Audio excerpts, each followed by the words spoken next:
The thief had been locked inside the car for one full day and one full night. He tried everything he could, but he still could not get out. He was about to die from the heat. Just when he had lost all hope, the car owner called. It turned out this car had been stolen 28 times already. Including this time, it was the 29th. So the owner had replaced all the glass with bulletproof glass. It was soundproof and blocked anyone from seeing in. After hearing this, the man exploded in anger. But the owner did not argue. He just hung up the phone. Then cold air suddenly started blowing from the vent. The man thought the owner had gotten scared. So he sat in the front passenger seat and began enjoying the breeze. But something soon felt wrong. The wind grew stronger, and the temperature dropped fast. He quickly put on his clothes and tore part of his pants to wrap his wound. Then he shredded some newspaper and stuffed it into the vent. Finally, he used the floor mat to cover himself. Just when he was about to freeze to death, the air conditioning stopped. The owner called again. The man begged for some water. But because he begged too politely, the owner hung up again. The man fell back into despair.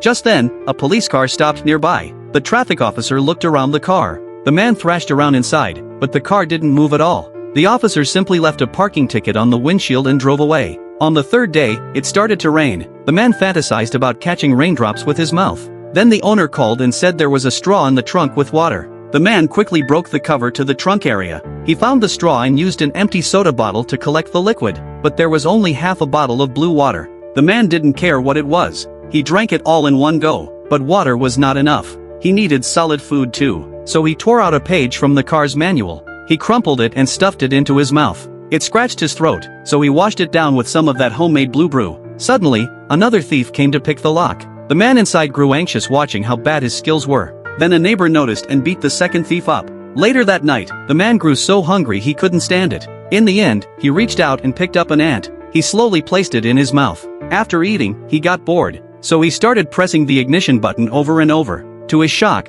the car actually started.